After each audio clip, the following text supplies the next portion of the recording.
Graça e paz, nós vamos estar dando início à nossa aula hoje de profetas menores. Já introduzimos com aquela introdução aos profetas menores e vamos iniciar com os livros. Hoje iniciaremos com o profeta Osés, que é o profeta maior dos menores, é o maior livro dos profetas menores. Nós temos aí o amor de Deus por Israel e a traição de Israel. Esse amor é expresso no relacionamento, né, no casamento de Oséias com essa esposa, né? Então nós vamos estar aí estudando esse livro de fundamental importância para entendermos o amor de Deus por esse povo. Ele é o livro mais longo dos profetas menores, mais do que isso, também ele é teologicamente o mais completo.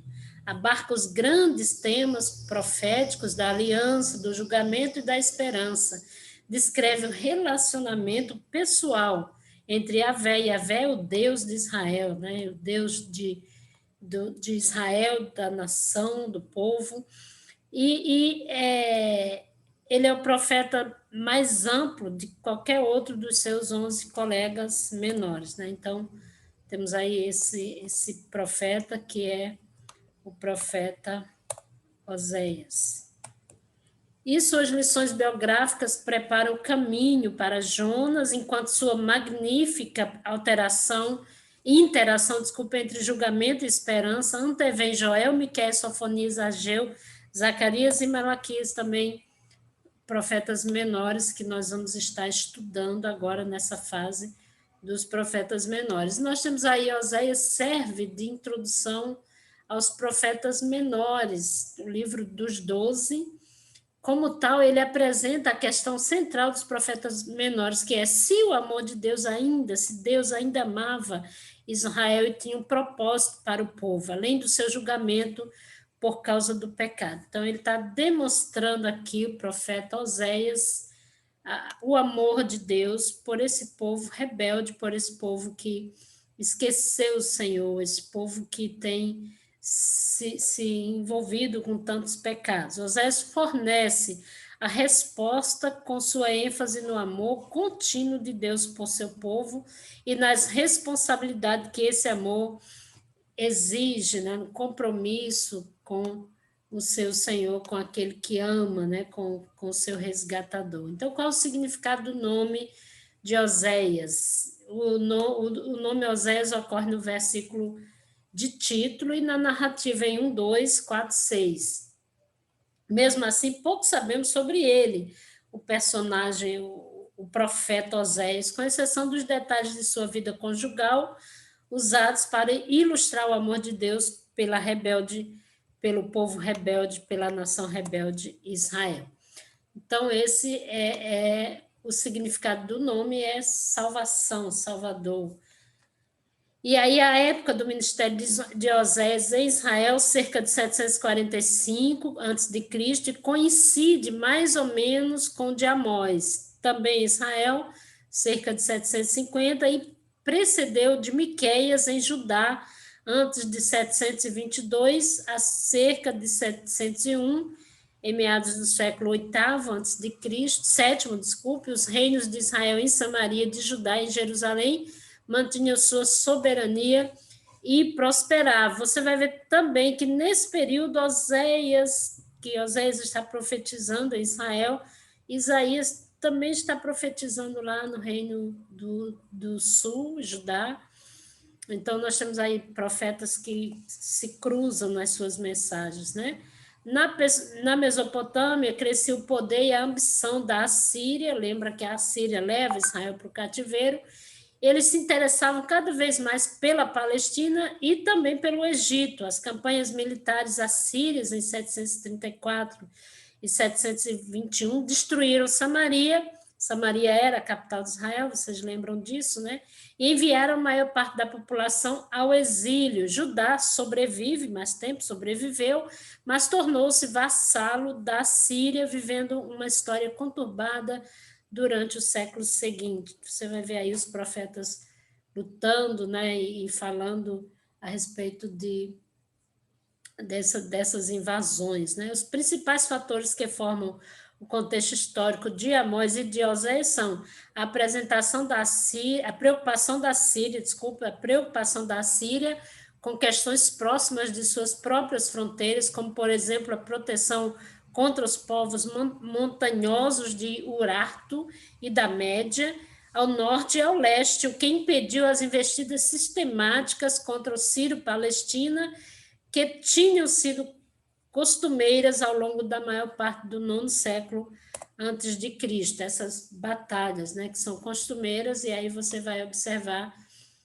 que nesse período a Síria está afrontando o povo e trazendo esse caos para a nação. A vitória da Síria no final do nono século antes de Cristo sobre o reino de Aram-Damasco, que havia atacado Israel, especialmente Gileade, que pelo menos uma vez havia destruído seu exército em 2 Reis 13, 1 ao 7, você vai ver essa referência a essa batalha, essa vitória da Assíria também, a expansão territorial de Jeroboão e a consequente prosperidade econômica que se tornara possíveis com a interrupção temporária das incursões assírias e eclipse parcial da agressão arameia. Veja em 2 Reis 14, 23 ao 29, o contexto dessa... A gente está falando do contexto de Oséias. E o quarto é o surgimento da adoração a Baal, depois do expurgo parcial promovido por Jeú em 2 Reis 10. E aí nós temos a instabilidade dinástica que infestou Israel e após a morte de Jeroboão, e viu a queda de 6 reis em 30 anos. Dentre estes, 3 governaram por 2 anos, ou até menos, 4 foram assassinados. E aí você vai ver 2 Reis 15, Oséias 7:7, 8:4, 10:3, 13:9 ao 11, e enquanto o quinto foi deposto, 2 Reis 17:4 ao 5. Então, leia esses textos para você entender o que eu estou falando, ok? E o texto foi o ressurgimento do poder assírio sob Tiglat-Pileser III, chamado Pul, em 745. Você vai ver também lá em Isaías falando sobre essa situação, Isaías 7, né? Salmanésar V, que retomaram os ataques contra o oeste, feitos por seus predecessores, reduzindo boa parte da Sírio-Palestina à vassalagem. Aí veja 2 Reis 15, 19 ao 20, 29, 16, 7 ao 20, 17, 1 ao 6 e 7, e 17, 1 ao 6. E a sétima razão, um desentendimento entre Judá e Israel, o qual, em aliança com Damasco, sob o rei Rezim, tentou coagir Acás de Judá a conspirar com eles contra Tiglat-Pileser. É aí que você vai ver essa história lá em Isaías 7, 2 Reis 16, 5 ao 9, e Oséias 5, 8 ao 17. Você vê que o contexto, 734 a 733, de Isaías é o mesmo que de Oséias também, tá? São profetas da mesma época. Meu slide às vezes custa passar. Os 3 primeiros fatores históricos desta lista lançam luz sobre as palavras de Amós e o começo da profecia de Oséias, especialmente os capítulos 1, os 4 últimos são relevantes para os oráculos de juízo e esperança em Oséias. Veja 4:1 ao 14:9. O contexto pessoal do profeta, a gente já sabe pouco sobre ele, da vida pessoal não se sabe quase nada, apenas o nome do seu pai, que era Beeri, ou Beeri, no 1, e detalhes superficiais sobre seu casamento e filhos, já no capítulo 1, 2, 9, 3, 1 ao 3. Qualquer que seja a maneira de interpretarmos o casamento, certamente esse é o elemento isolado mais importante na formação da pessoa e da mensagem do profeta Oséias. Ainda no contexto pessoal, ele foi o centro de sua proclamação ou demonstração da palavra divina e também fonte de sua compreensão da experiência divina e de ser rejeitado, ou seja, Deus, que era representado pelo profeta que estava amando aquela mulher que sai da prostituição, mas ela, mesmo assim, ela não valoriza os esforços do amor, né, do grande amado, do Senhor, do seu resgatador. Então, é isso que o livro está exemplificando, né? Rejeitado o Senhor, o próprio Osés estava sendo rejeitado, como o Senhor estava também rejeitado pela nação. Então, é a experiência divina de ser rejeitado, de julgar e disciplinar, e então de efetivar a reconciliação, ou seja, mesmo mediante as traições, as rejeições, ele estaria reconciliando, tinha esse compromisso, o amor trazia essa responsabilidade. Essa é a responsabilidade do amor, de reconciliar mesmo a esposa sendo pecadora, né? Aquilo que as visões de chamado fizeram para Israel, capítulo 6, para Jeremias, capítulo 1, e Ezequiel, capítulos 1 ao 3, o casamento fez para Oséias, ou seja, Deus estava confrontando, né? Talvez fosse difícil também para Oséias, como é difícil para nós aceitarmos muitas vezes a mensagem, né? Mas Deus está usando essa situação do relacionamento para mostrar o seu amor, que é inexplicável, né? A dificuldade que essa nação tem de aceitar, essa nação que é rebelde, que adora Baal e se prostitui, esquece do Senhor, né? Então, o comportamento obediente de Oséias, ao receber a série de ordens para que agisse de forma profética em 1:2 ao 9, 3:1 ao 3, sugere que ele já era profeta naquela época. Não se apresenta nenhuma das palavras de recrutamento, objeção e reafirmação da promessa encontradas na maioria dos chamados proféticos, como nós já mencionamos. Por exemplo, Isaías vai dizer, eu tenho lábios impuros, né? Eu habito no meio. Ele dá as suas justificativas, como Jeremias também, dizendo ser uma criança, não saber falar, mas o profeta Oséias não, ele já recebe a mensagem de que ele teria que se casar, se recusa e acredita que é exatamente porque ele já exercia o seu ministério profético, né? Por isso, é provável que as ordens tenham servido para confirmar um chamado já recebido sob circunstâncias que não conhecemos. Então, dentro do contexto espiritual, nós temos... Ele estava familiarizado e comprometido com o relacionamento histórico de Israel com Yahvé, ou Javé, como seu povo e com as necessárias implicações desse relacionamento.